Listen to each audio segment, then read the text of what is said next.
주께서 산 자와 죽은 자를 심판하러 오시리라. 성령을 믿사오며 거룩한 공회와 성도가 서로 교통하는 것과 죄를 사하여 주시는 것과 몸이 다시 사는 것과 영원히 사는 것을 믿사옵나이다. 아멘.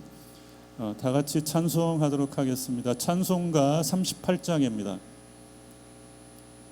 38.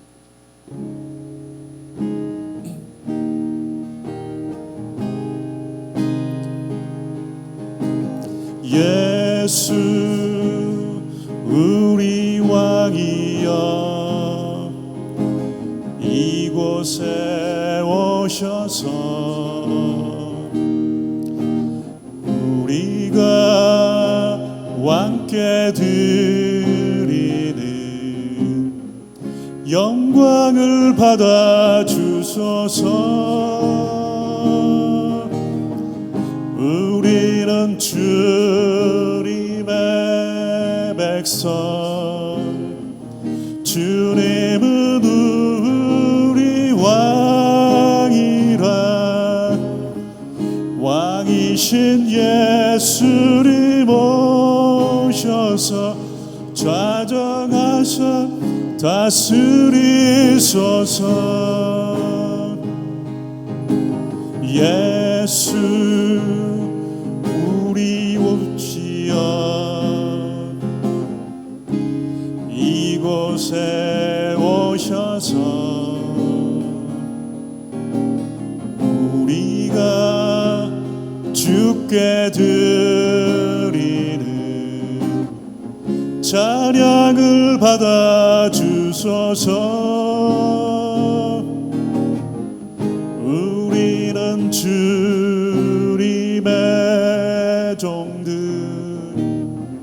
주님은 우리 주시라.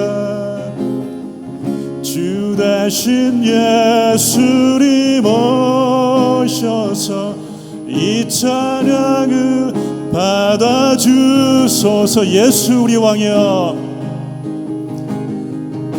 예수 우리 왕이여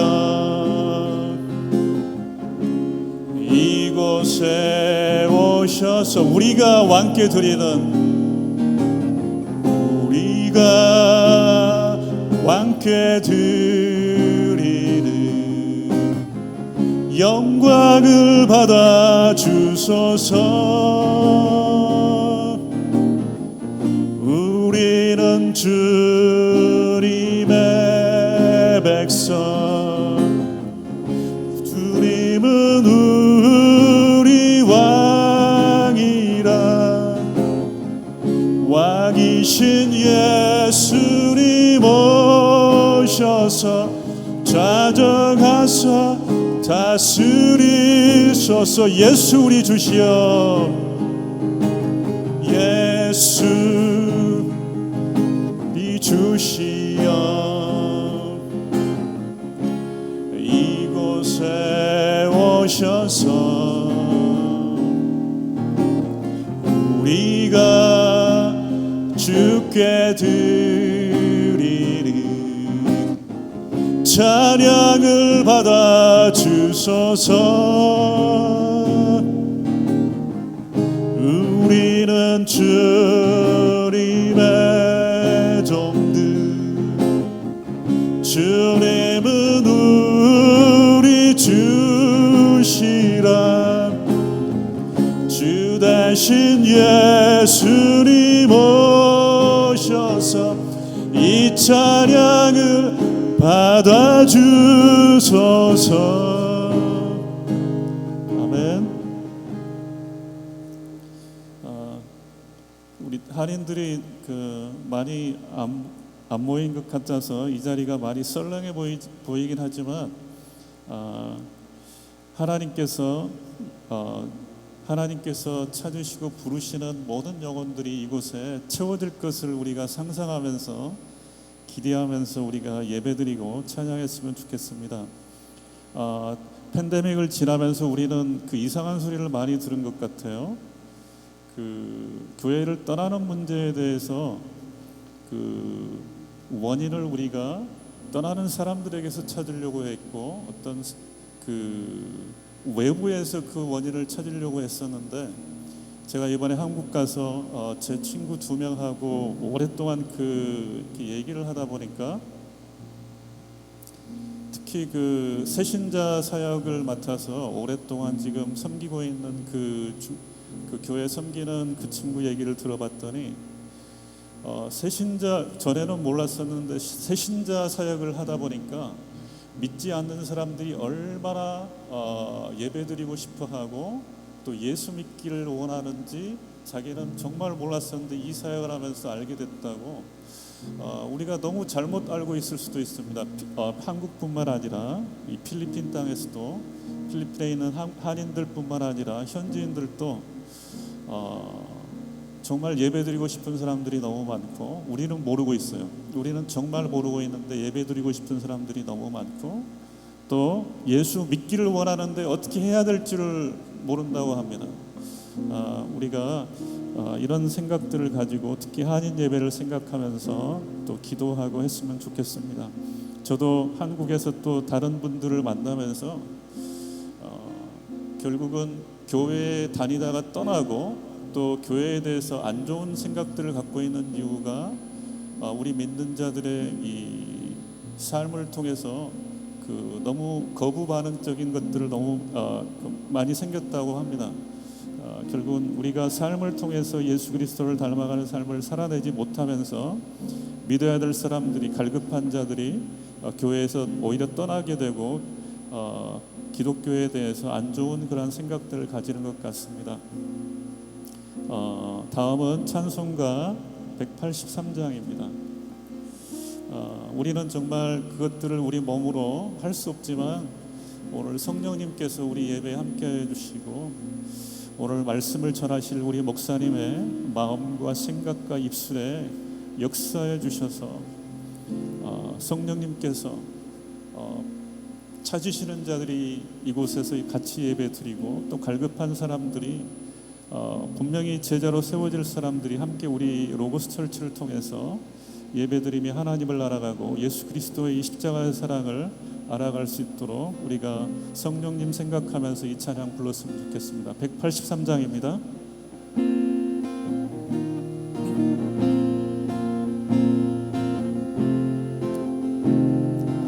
빈들의 마른 풀같이 시들은 나의 영혼, 주님이 약속한 성령 간절히 기다리네.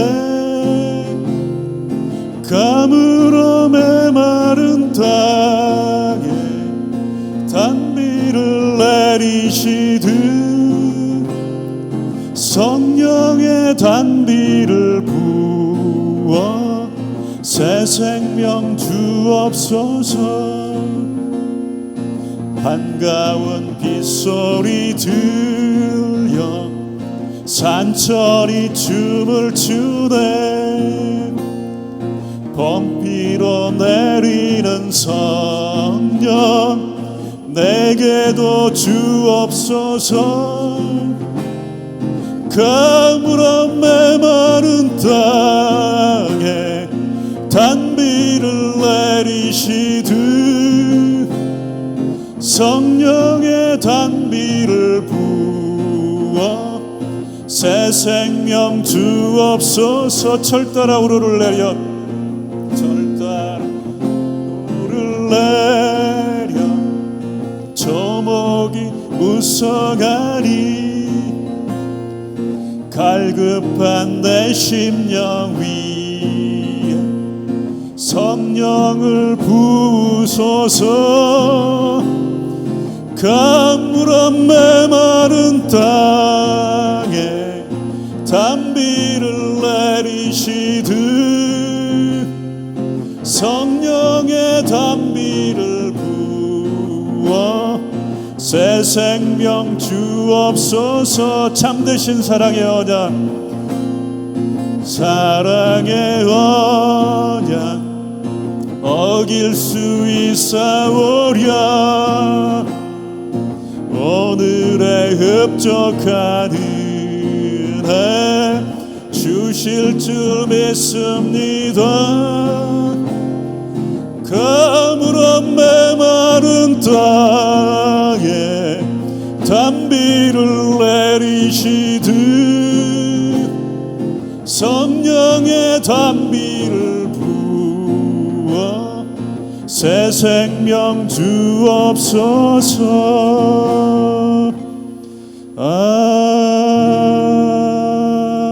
아멘. 목사님 나오실 때까지 한 1분 정도 기도하도록 하겠습니다. 하나님 감사합니다.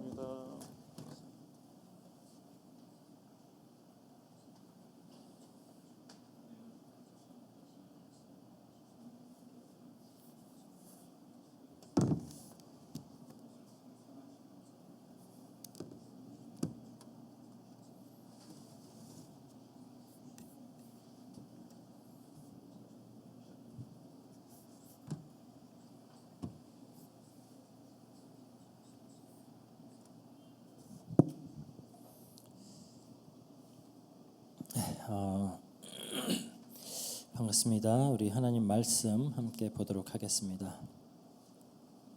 마태복음 26장 47절에서 56절까지 말씀입니다. 우리 한번 54, 55, 56절만 함께 읽도록 하겠습니다.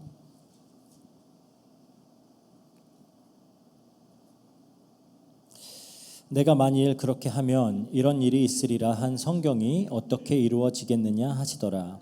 그때 예수께서 무리에게 말씀하시되 너희가 강도를 잡는 것 같이 칼과 몽치를 가지고 나를 잡으러 나왔느냐. 내가 날마다 성전에 앉아 가르쳤으되 너희가 나를 잡지 아니하였도다.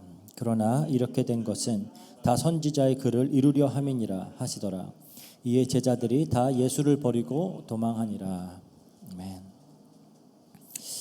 우리는 계속해서 예수님께서 이제 십자가에 달려 죽으실 것이다라고 말씀하셨던 그 6월절에 일어난 이제 사건들을 하나하나 살펴보고 있습니다. 예수님은 이제 제자들과 그 6월절 만찬을 가지신 이후에 그 만찬 장소였던 다락방에서 나와서 이제 제자들과 함께 감람산에 위치한 겟세마네 동산으로 이제 향하셨습니다. 그래서 가는 길에 예수님이 베드로와 그 제자들에게 너희들이 모두 나를 버리고 흩어지게 될 것이다라고 말씀을 하셨던 거죠.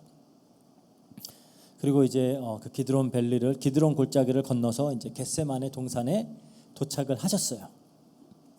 그곳에서 이제 다른 제자들은 두고 베드로와 야고보와 요한만 데리고 동산 안으로 들어가셔서 기도하셨던 겁니다. 그 기도의 내용이 우리가 지난주에 다루었던 그 말씀이었죠. 나의 원대로 마시옵고 아버지의 원대로 하옵소서. 즉 그 인류 구원을 향한 그 성부 하나님의 뜻에 순종하여서 능히 십자가를 질 수 있도록 기도를 하신 거예요. 그래서 예수님이 3번 아주 치열하게 기도하셨음을 우리가 알 수 있습니다. 그리고 이제 마음을 탁 다잡으신 후에 예수님이 말씀하시는 거예요. 46절에 이제 일어나라 함께 가자. 보라 나를 파는 자가 가까이 왔느니라. 그래요. 드디어 이제 그 붙잡혀서 십자가를 지실 시간이 다가온 겁니다. 하지만 잘 살펴보면 예수님이 억지로 끌려가시는 게 아니에요. 그렇죠? 억지로 끌려가시는 게 아니라 정말 고뇌 속에 기도하셨지만 순종을 결심하신 후에는 이제 능동적으로 함께 가자라고 하시면서 나아가시는 겁니다. 이제 계속해서 본문을 살펴보면 더 명확해지겠지만 예수님은 이 상황을 맞서 싸우거나 이 상황을 피할 능력이 없어서 잡혀가시는 게 아니에요. 기도 후에 스스로 결정하시고 그다음 능동적으로 십자가를 지시기 위해서 나아가시는 겁니다. 그러니까 아버지의 뜻을 알기 때문에 이제 적극적으로 그 뜻에 자신의 마음과 뜻을 맞추고 이제 이렇게 하기로 선택을 하시고 가시는 거예요. 물론 육신은 원치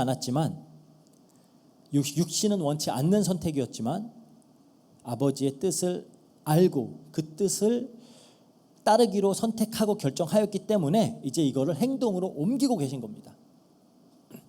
이 일련의 과정을 우리는 다 믿음이라고 하는 거예요. 믿음. 그러니까 지금 예수님은 자신의 죽음 앞에서 믿음이 무엇인지를 우리 성도들에게 본으로 보여주고 계시는 겁니다. 그래서 히브리서 기자가 예수님을 믿음의 주다라고 지칭을 하시는 거예요. 이렇게 믿음은 그냥 단순한 지적 동의가 아닙니다. 그냥 마음으로만 다짐하는 게 믿음이 아니에요. 하나님의 뜻을 구하고 그 뜻에 나를 일치시키고 그 뜻을 따르기로 결정을 하고 이것을 행동으로 옮기는 것, 그걸 보고 믿음이다라고 하는 겁니다.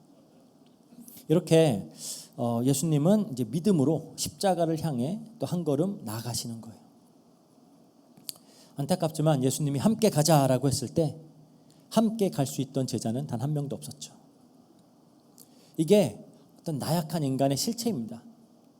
뭐 특별히 이 사람들만 나빴다가 아니라 원래 인간은 이래요. 그래서 예수님께서 보혜사 성령님을 약속하신 것입니다. 믿음의 주이신 분이, 믿음의 주이신 예수님이 또 믿음을 온전하게 하시는 분이기 때문에 성령님을 보내셔서 우리 또한 나중에는 궁극에는 예수님처럼 믿음을 선택할 수 있도록 도우시는 거죠. 그래서 우리가 성도로서 소망을 가지면서 살 수 있는 거예요. 안 그러면 우리는 그냥 예수님을 배신한 제자들과 똑같을 수밖에 없습니다. 어쨌든 우리가 본문을 이제 살펴보겠습니다. 예수님께서 함께 가자, 보라 나를 파는 자가 가까이 왔느니라, 이렇게 이제 말씀을 하고 계실 그때 예수님을 잡으려고 이제 한 무리가 찾아왔어요. 47절에 그러죠. 말씀하실 때 12 중에 하나인 유다가 왔는데 대제사장들과 백성의 장로들에게서 파송된 큰 무리가 칼과 몽치를 가지고 그와 함께 하였더라. 그러니까 우리가 이 사복음서를 종합해서 살펴보면 이때 예수님을 잡으려고 이렇게 온 사람들이 대제사장들과 장로들이 보낸 그 성전에서 질서를 유지하는 그 성전 경비대가 있어요. 보통 유대인들이고 아마 레위인들로 많이 구성이 된 그 성전 경비대가 왔고요. 그래서 마태가 큰 무리라고 얘기한 걸로 봐서는 아주 상당한 수의 인원이 왔음을 알 수가 있습니다. 그리고 요한복음에 보니까 로마 군인들도 왔어요. 로마 군인들. 이제 칼과 몽치라고 하는데 칼은 로마 군인들의 무기거든요. 그래서 여기서 군대라고 쓰인 단어가 이제 스페이라라고 하는 그 단어인데 로마의 한 부대, 그러니까 약 한 600명 정도를 의미하는 단어입니다. 뭐 600명이 다 왔는 건지는 알 수가 없죠. 한 부대에 일부 인원만 투입된 건지 뭐 그건 정확히 알 수가 없고요. 그 외에도 또 대제사장 측의 사람들과 일반 군중들도 있었을 거예요. 그러니까 지금 예수님을 잡으러 온 사람들을 적게 잡아도 한 200~300명에서 많으면 600명 이상 많은 사람들이 지금 예수님을 잡겠다고 몰려온 것을 알 수가 있습니다. 그러니까 아마 이제 예수님과 그 추종자들이 저항을 할 것이다라고 그렇게 생각을 했던 것 같아요. 그래서 이제 대규모 인원을 동원을 한 겁니다. 그러니까 로마 군인들까지 투입된 걸로 봐서는 아마 이제 유대 지도자들이 이미 로마 측에 손을 얘기를 해놓은 거죠. 이 사람이 폭도다. 정치적인 그런 폭동을 일으킬 사람이다. 그러니까 바라바처럼 그렇게 해가지고 이제 고발을 했기 때문에 로마 군인들도 같이 동원이 된 거 아닌가 이렇게 볼 수가 있고요. 그래서 이제 칼과 몽둥이 다 무장을 하고 예수님을 잡으러 온 겁니다. 하지만 이제 이게 성 바뀌잖아요. 성 바뀌고 또 너무 늦은 시간이기 때문에 그렇게 대규모로 움직여도 많은 사람들의 시선을 끌진 않았을 거예요. 그러니까 딱 좋죠. 그리고 또 가롯 유다가 함께 있었기 때문에 헤매지 않고 바로 예수님의 위치를 추적할 수가 있었고요. 예수님이 겟세마네 동산 자주 가셨기 때문에 뭐 다락방 가봤다가 없으면 가고 그랬겠죠.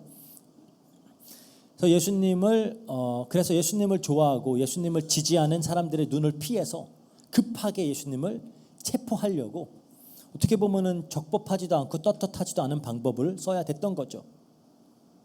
그러니까 뭐 윤리적으로, 법적으로, 절차적으로 떳떳하려면 예수님 말씀처럼 성전에서 그냥 공개적으로 가르치고 계실 때 그때 체포했으면 되는 거예요. 그러니까 지금 이 본문에서 불법을 저지르고 있는 자들은 예수님이 아니라 대제사장들과 유대 종교 지도자들입니다. 평상시에는 그렇게 무게를 잡으면서 거룩한 척, 도덕적인 척 하지만 이 자신들의 이해관계가 다 걸려버리니까 이제 수단과 방법을 가리지 않고 자신들에게 위협이 되는 그 존재를 제거하려고 하는 아주 지극히 이기적이고 그런 죄악된 모습을 지금 보여주고 있는 거예요. 그래서 예수님이 이렇게 말씀하십니다. 누가복음 24장 7절에 이르시기를 인자가 죄인의 손에 넘겨져 십자가에 못 박히고 제3일에 다시 살아나야 하리라 하셨느니라. 그러니까 죄인의 손에 넘겨지고 지금 계시는 거예요. 그리고 우리는 여기서 예수님께서 자신을 배신할 거다라고 예언했던 두 인물, 즉 가룟 유다와 베드로의 행동을 통해서 예수님을 따른다라고 하지만 진짜로는 예수님을 버리고 있는 그런 자들의 좀 이중적인 모습을 보게 되는 겁니다. 먼저 우리가 가룟 유다를 한번 살펴볼게요. 가룟 유다. 유다는 이제 예수님을 잡으러 온 그 무리들과 미리 신호를 맞췄죠. 미리 신호를 맞추고 예수님께 접근해서 예수님께 입을 맞춥니다. 늦은 밤이고 막 횃불을 이용해야 그런 좀 제한적으로 시야가 확보되는 그런 상황이기 때문에 누가 예수님인지 정확히 지목할 수가 없잖아요. 그래서 유다가 바로 보고 알고 가서 예수님께 입을 맞춘 거죠. 근데 예수님을 지목하기 위해서 택한 그 방법이 입맞춤이었다라는 게 좀 충격적이죠. 왜냐하면 당시 유대 문화에서 입맞춤이란 건 매우 친밀한 표현입니다. 매우 친밀하고 혹은 이게 존경심에 대한 표현이에요. 그러니까 이 모습 자체가 유다가 얼마나 그런 위선적인 사람인지를 보여주고 있습니다. 그런데 좀 의아해요. 왜냐하면 예수님 당시에 제자가 먼저 스승에게 다가가서 입을 맞추는 행위는 일반적인 그런 예의 범절에 어긋나는 행동이에요. 원래 또 스승과 제자 사이에는 보통 제자가 스승의 손에다가 이렇게 입을 맞춥니다. 그러니까 얼굴에 입을 맞추는 행위는 주로 어떤 친구나 뭐 형제와 같은 동등한 관계에서 이루어져요. 그러니까 예를 들어서 종들의 경우 주인들의 발에 입을 맞췄죠. 사실 성경에선 정확히 유다가 예수님 어디에 입을 맞췄다라고 기록을 하진 않고 있어요. 하지만 만약 예수님의 얼굴에 입을 맞췄다면 유다는 이미 속으로는 예수님을 스승으로도 친구로도 여기고 있지 않았다라는 걸 보여줍니다. 또 이제 흥미로운 사실이 여기 입을 맞췄다라고 쓰인 표현이 그 헬라어 카타필레오라고 하는 단어예요. 카타필레오. 이거는 그냥 단순히 입 맞췄다라는 것보다 더 반복적으로 강하게 입을 맞췄다라는 그런 표현입니다. 그러니까 같은 표현이 그 탕자를 이렇게 맞이했던 아버지가 입을 맞췄을 때 쓰였던 표현이 이 표현이에요. 그러니까 매우 친밀해 보이는 그런 모습으로 예수님께 입을 맞춘 겁니다. 그래서 아마 그 손인보다는 뺨에 예수님의 얼굴에 입을 맞추지 않았을까, 그렇게 이제 우리가 추측을 할 수가 있어요. 이렇게 겉으로 보기에는 매우 친밀한 모습이지만 이건 사실 배신의 신호였던 거죠. 그래서 랍비여 안녕하십니까 라는 인사말과 함께 입맞춤이라는 그 어떤 그 인사와 입맞춤이라는 행동과는 굉장히 상반된 그런 의도와 목적을 가진 매우 위선적인 모습의 유다를 우리가 이제 보고 있는 겁니다. 문제는 지금도 이 스스로를 그리스도인이라 칭하는 많은 사람들이 겉으로는 예수님께 입을 맞추고 있지만 속으로는 예수님을 배신하고 있는 경우가 많다라는 거예요. 겉으로는 예수님께 입을 맞추는 모습이에요. 하지만 속으로는 배신하고 있는 거죠. 그러니까 교회 열심히 출석해요. 헌신도 합니다. 은혜롭게 찬양하고 또 종종 입술로는 하나님 사랑합니다, 하나님 감사합니다 표현해요. 하지만 이게 정말 하나님에 대한 어떤 경외와 사랑이라기보다는 자신의 유익을 위하는 경우가 훨씬 많은 거죠. 그러니까 말로는 온갖 그런 믿음의 표현을 다 하지만 현실에서는 이제 예수님을 은 30개만도 아닌 것으로 그렇게 여기는 경우가 많다라는 거예요. 이건 이제 성경도 경고하는 바입니다. 이사야서 29장 13절에 예수님도 이걸 인용하셨죠. 이렇게 말해요. 주께서 이르시되 이 백성이 입으로는 나를 가까이하며 입술로는 나를 공경하나 그들이 마음은 내게서 멀리 떠났나니.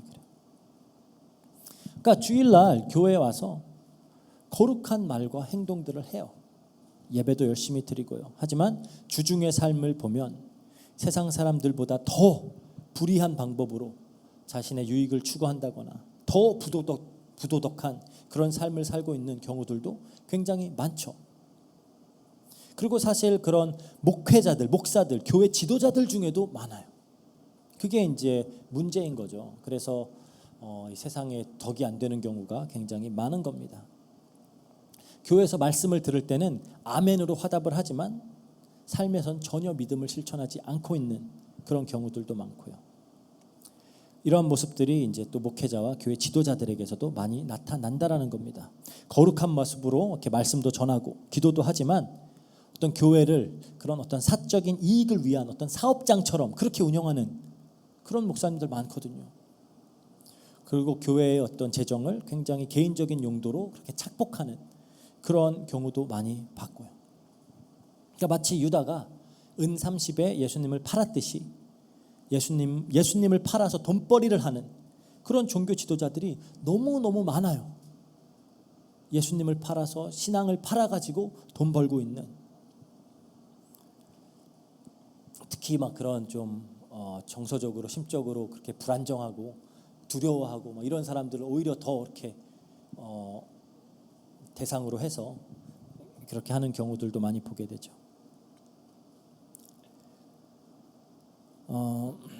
그리고 이제 마치 유다가 은 30에 예수님을 팔았듯이 예수님을 팔아서 돈벌이하고 있는 현실도 우리가 많이 보고요. 또 어떤 인기와 명예를 얻기 위해서 그냥 사람들이 듣기 좋아하는 말만 해주는 그런 뭐 기복 신앙과 불건전 신비주의 막 조장하는 그런 교회들 목회자들도 많이 있습니다. 그러니까 말은 예수님을 따른다라고 하지만 또 교계 안에서 보면은 정치, 어떤 교회 정치 권력과 돈을 따르는 목사님들도 굉장히 많이 보게 돼요. 그래서 참 교회 정치를 보고 있으면은 이게 정말로 예수님 믿는 사람들 맞나 싶을 때가 많습니다. 그러니까 이게 다 사실 겉으로는 예수님께 입 맞추고 있지만 속으로는 배신을 하고 있는 그런 모습들이 정말 여러 형태로 나타날 수 있다라는 거예요.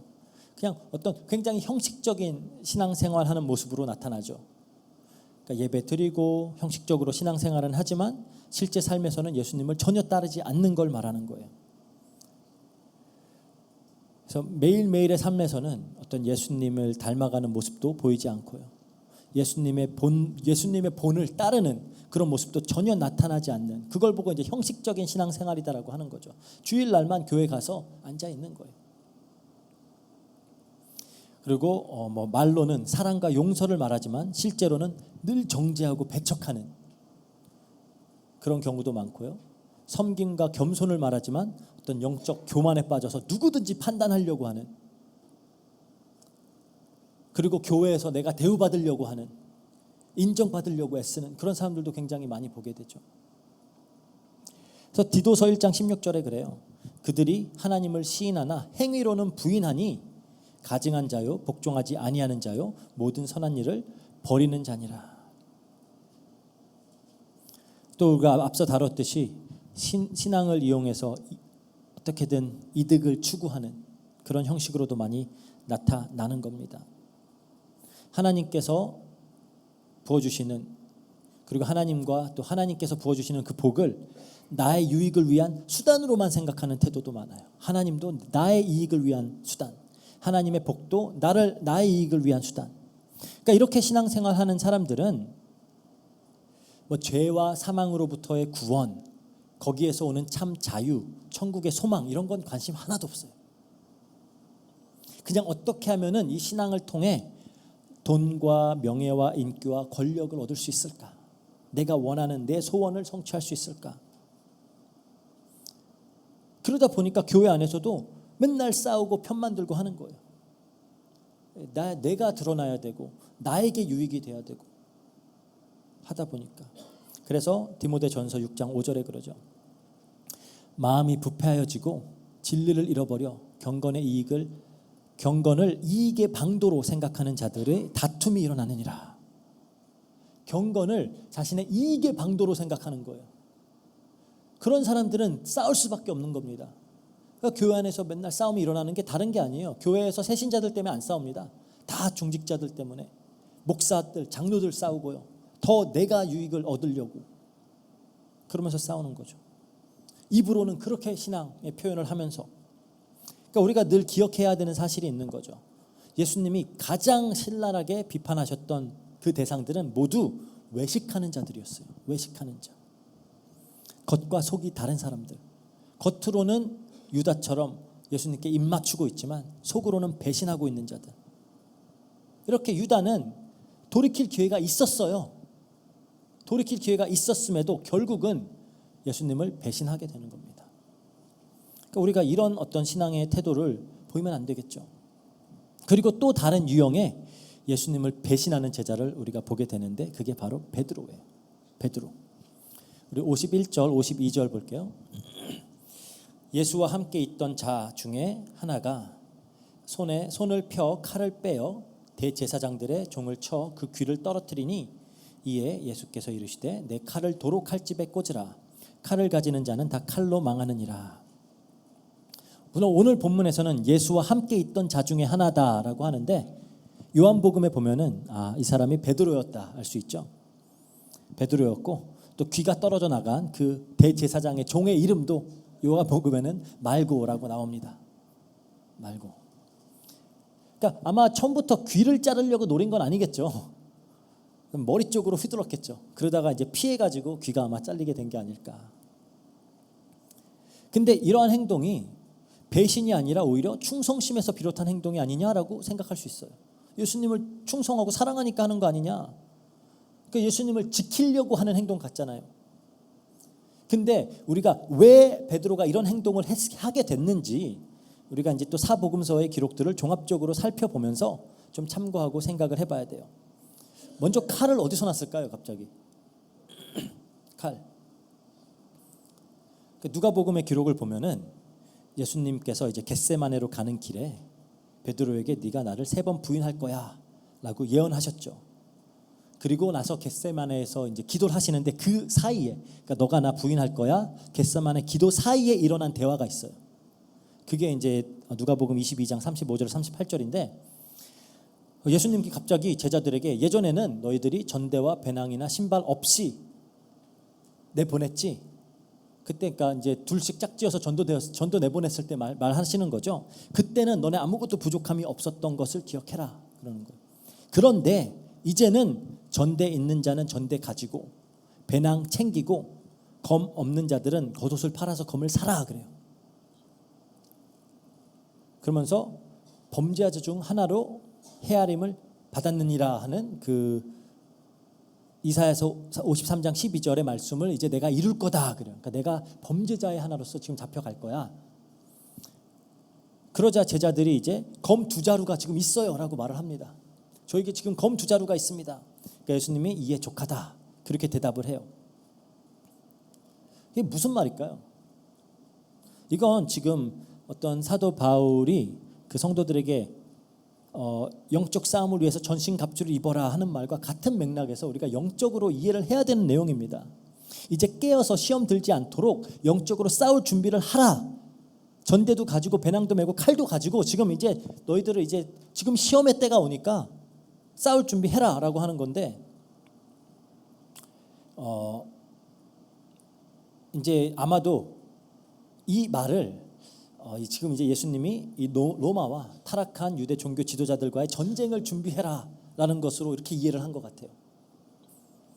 그러니까 이건 되게 바랬던 일이죠. 이들이 굉장히 바랬던 일입니다. 드디어. 그러니까 제자들은 정말 예수님의 말씀을 못 알아들어요. 정말 못 알아들어요.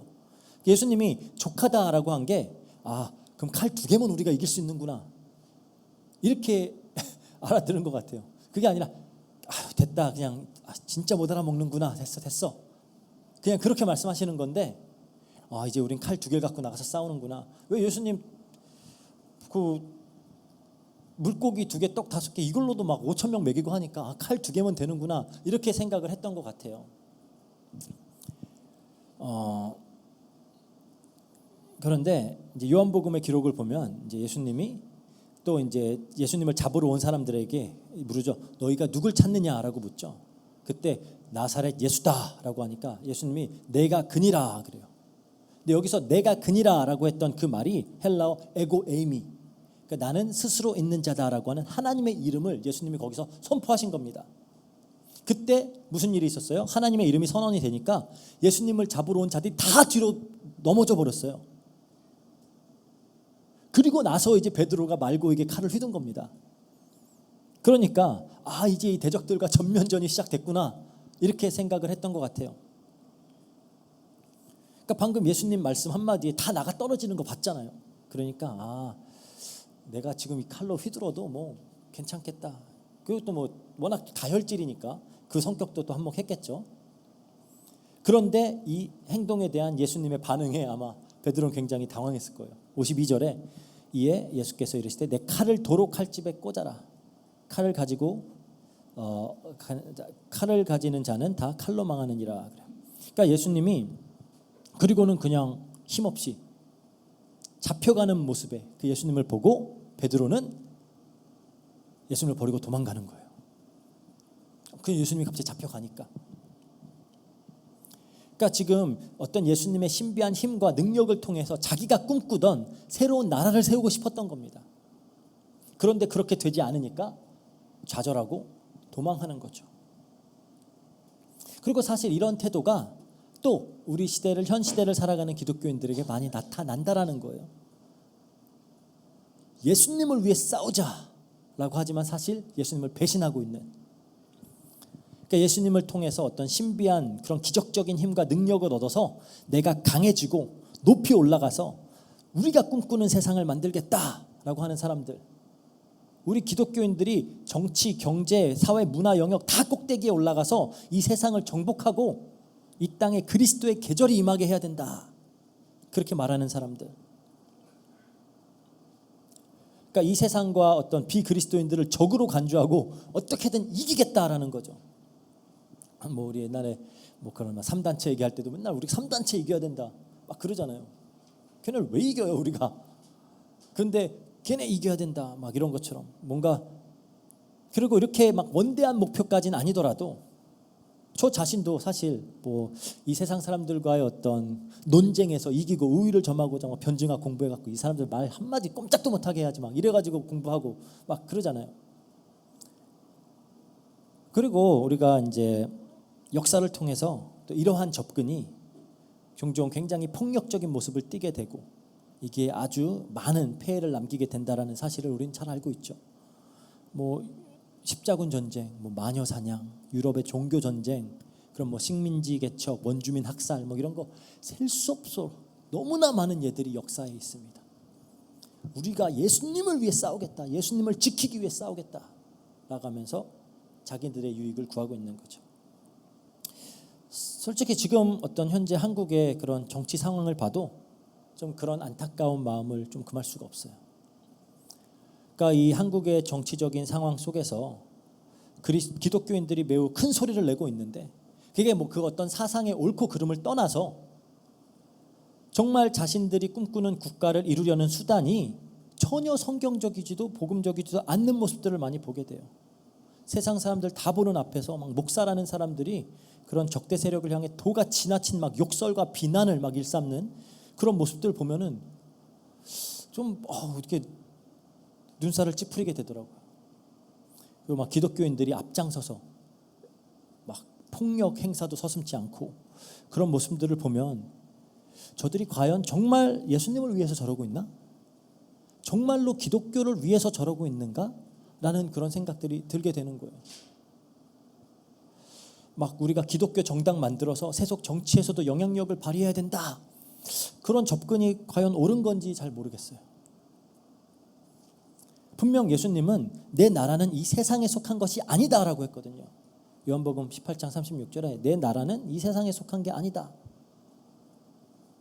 마가복음 11장 29절에도 나는 온유하고 겸손하니 나의 멍에를 메고 내게 배우라 그랬어요. 근데 온유하고 겸손한 태도가 아니잖아요. 과연 그런 강압과 폭력으로 하나님 나라가 세워질 수 있을까요? 왜 그런 영국이나 네덜란드 같은 그런 개신교 국가의 식민지였던 인도나 인도네시아나 말레이시아 그런 나라들이 전혀 복음화되지 않았을까요? 오히려 타 종교들이 득세하고 있잖아요. 왜 그렇게 됐을까요?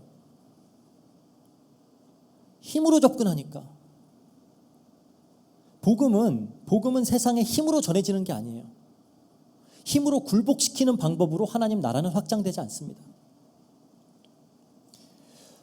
그래서 이제 굉장히 우리가 그렇게 조심해야 되는 부분이에요. 종종 선교사님들 중에서도 그런 선교지에서 어떤 경제적 지원 이런 것들을 미끼로 막 개종을 강요하고 막 그런 모습들도 보게 되죠. 막.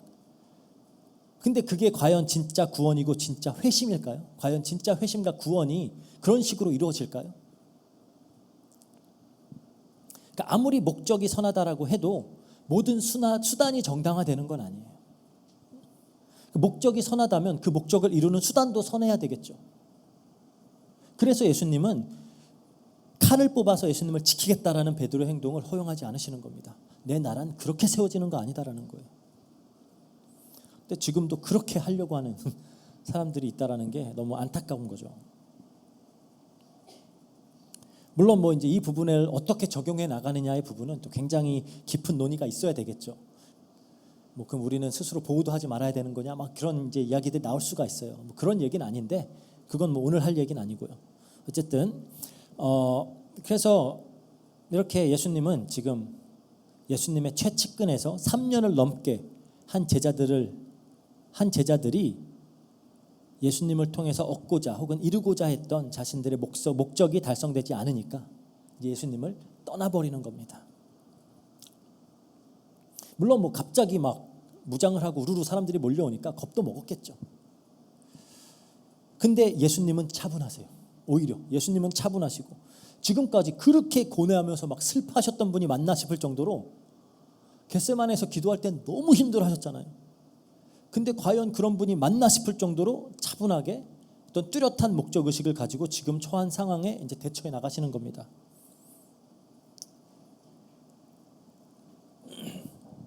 그 목적이 뭘까요? 50절에 보니까 그래요. 50절에 예수께서 이르시되 친구여 네가 무엇을 하려고 왔는지 행하라 하신데 이에 그들이 나와서 예수께 손을 대어 잡는지라 그래요. 그러니까 지금 예수님은 가롯 유다가 자신을 팔러 왔다라는 것을 잘 알고 있습니다. 지금 그러니까 나 팔아라고 지금 순수히 잡혀 주시는 거예요. 그러니까 이 위선의 극치를 보이면서 예수님께 인사하고 입맞춤을 하는 그 제자에게도 친구여라고 부르시면서 막 배신을 당했다고 분해하거나 막 저항하거나 하지 않으세요. 그러니까 방금까지 막 간절히 기도하셨듯이 지금 아버지의 뜻에 순종하고 계시는 겁니다. 아버지의 뜻대로 할 수 있게 해주세요라고 기도했잖아요. 그거 이제 순종해 나가고 계시는 거예요. 지금 힘이 없어서 능력이 부족해서 당하는 게 아닙니다. 53절에 그러죠. 너는 내가 내 아버지께 구하여 지금 12군단 더 되는 천사를 보내시게 할 수 없는 줄로 아느냐 그래요. 이 대제사장의 귀를 자른 베드로에게 하신 말씀이에요. 지금 내가 힘이 없어서 맞서 싸우지 않는 게 아니야. 당시 로마의 한 군단은 6천 명의 군인으로 이루어져 있어요. 즉 마음만 먹으시면 지금 당장 7만 2천 천사를 동원시킬 수가 있다라는 겁니다.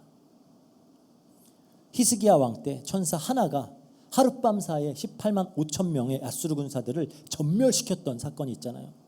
천사 하나가 지금 7만 2천 천사를 동원할 수 있다는 거예요. 그러니까 예수님 말씀 한마디면 로마 제국 단순히 잿더미로 만들 수 있다는 겁니다.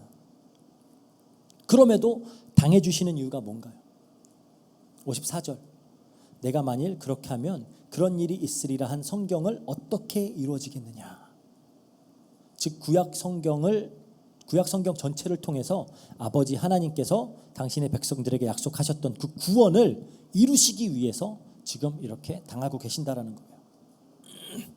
지금 자신을 잡으려 하던 무리들에게 예수님이 같은 말씀을 하십니다. 56절에 그러나 이렇게 된 것은 다 선지자들의 글을 이루려 함이니라 하시더니 제자들이 다 예수를 버리고 도망하니라. 그러니까 지금 내가 너희에게 잡혀가는 건 하나님 말씀을 이루기 위함이야. 그렇게 말씀하시는 거죠. 도대체 어떤 말씀을 이루고 계신 걸까요, 지금? 뭐 여러 개 있죠. 이제 스가랴서 11장 12절 13절에 내가 그들에게 이르되 너희가 좋게 여기거든 내 품값을 내게 주고 그렇지 아니하거든 그만두라 하니 이게 곧 은 30개를 달아 내 품값을 삼은지라. 예수께서 내게 이르시되 그들이 나를 헤아려 매긴 바 그 싹을 토기장에게 던지라. 지금 이 예언처럼 예수님은 정확히 은 30에 팔려가고 계신 거예요. 그리고 또 이제 그러니까 이 스가랴 예언이 지금 정확하게 성취가 되고 있는 거죠. 스가랴서 13장 7절 만군의 여호와가 말하노라 칼아 깨어서 내 목자 곧 내 짝된 자를 치라. 목자를 치면 양들이 흩어지려니와. 지금 이 말씀도 지금 예수님이 지금 침을 당하는 거잖아요. 예수님이 탁 당하니까 제자들이 모두 흩어지고 있습니다. 이건 이미 예수님께서 제자들에게 인용해서 하셨던 말씀이죠. 그러니까 이 예언 역시 지금 이 순간에 지금 성취가 되고 있는 거고요. 또 누가복음에 이제 기록됐던 베드로에게 말씀하셨던 아까 범죄자 중 하나로 헤아림을 받을 것이다. 지금 범죄자처럼 지금 이제 잡혀가고 있는 거고요. 이 외에도 수많은 구약의 예언들이 이 하루 안에 문자 그대로 다 성취가 될 거예요. 그건 이제 우리가 하나하나 다루게 되겠죠. 즉 지금 예수님이 겪고 계시는 사건 하나하나는 하나님께서 인류 구원을 위해서 써놓으신 그 각본 그대로 진행이 되고 있는 겁니다. 그리고 예수님은 자신의 의지와 자신의 선택으로 그 하나님의 각본에 맞춰서 움직이고 계시는 거예요. 그 각본이 예수님의 인류 구원을 향한 그 그림이 그 각본이 구약 성경을 통해서 부분적으로 계시가 된 거예요. 그거 하나하나를 지금 다 성취하고 계시는 겁니다. 그게 말로 다 표현할 수 없는 그런 육신적 고통과 어떤 인류 역사 일의 모든 인간의 죄를 다 뒤집어 써야 하는 그런 심적 고통과 억울함과 온전히 하나이신 그 하나님과 단절되는 슬픔이라도 그게 그렇게 될 것임을 누구보다도 잘 알고 계시면서 그 길로 지금 자신의 발걸음을 옮겨가고 계시는 거예요. 죄와 사망의 종로를 타면서 하나님의 진노의 대상이 되어서 심판받을 수밖에 없는 우리를 구원하겠다라는 그 한 가지 목적 때문에 자발적으로 지금 십자가로 나아가고 계시는 겁니다. 우리를 사랑하기 때문에 이 길을 가시는 거예요. 그리고 이것이 아버지의 뜻이기 때문에 그것에 순종하여서 나가시는 겁니다. 그러니까 그리고 우리의 구원은 이제 이 예수님의 순종이 의가 되고 그 의가 우리에게 전가되어서 우리가 하나님 앞에 의로운 자로 여겨져서 가능해지는 거예요. 로마서 5장 18절 19절에 그럽니다. 그런즉 한 범죄로 많은 사람이 정죄에 이른 것 같이 한 의로운 행위로 말미암아 많은 사람이 의롭다 하심을 받아 생명에 이르렀느니라. 그 의로운 행위가 뭐죠? 한 사람의 순종하지 아니함으로 많은 사람이 죄인 된 것 같이 한 사람이 순종함으로 그 순종함이 의로운 행위가 된 거예요. 한 사람이 순종함으로 많은 사람이 의인이 되리라. 그러니까 예수님께서 믿음으로 지금 십자가를 향해 당신의 발걸음을 내디디셨기 때문에 우리는 의롭다함을 얻어서 의롭다 여김을 받아서 구원을 받게 되는 겁니다. 이게 예수님이 어떤 신적인 능력을 발휘해서 거뜬히 해내신 일이 아니에요. 이 땅 위를 걸었던 한 명의 인간으로서 온전히 믿음을 선택하심으로 하신 일입니다. 그리고 이제 우리는 앞으로 꽤 오랜 기간 동안 이 십자가로 향하시는 그리고 그 십자가에 달리시는 예수님에 대해서 살펴보고 그 믿음을 보게 될 거예요. 그러니까 예수님의 십자가는 우리의 구원을 위한 하나님의 방법인 동시에 또 성도된 우리가 따라야 할 완벽한 본이에요. 믿음의 본. 우리는 그래서 이 십자가를 통해 이루신 그 구원을 더욱 깊이 묵상하고 더 감사하고 또 하나님께 영광을 돌리는 동시에 또 예수님께서 보이신 그 본을 따르기 위해서 우리가 힘써야 되겠죠. 이 가룟 유다와 베드로처럼 나만의 동기와 목적을 가지고 예수님을 따르는 자들은 결국 예수님을 배신하는 자들이 됩니다. 우리는 이들을 통해서 잘못된 믿음이 무엇인가를 보게 되고요.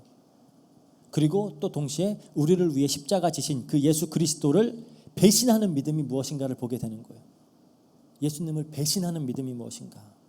그리고 반대로 예수님께서 보이신 그 바른 믿음은 또 무엇인가? 이걸 동시에 보게 되는 거죠. 그래서 우리가 이번 한 주간 살아가면서 오늘 말씀을 좀 묵상하시면서 우리 자신의 믿음을 좀 점검했으면 좋겠어요. 우리의 믿음을 점검하고 더욱 그 예수님의 믿음의 본을 따르고 우리 안에 조금이라도 이 가롯 유다의 믿음이나 베드로 예수님을 배신한 베드로의 믿음 그런 것들이 있다면 우린 그런 것들을 버리고 그런 것들로부터 등지고 예수님께서 보이신 그 믿음의 본을 따르고자 힘쓰는 그런 우리 로고스 교회 성도님이 되셨으면 좋겠습니다. 기도하고 마치겠습니다.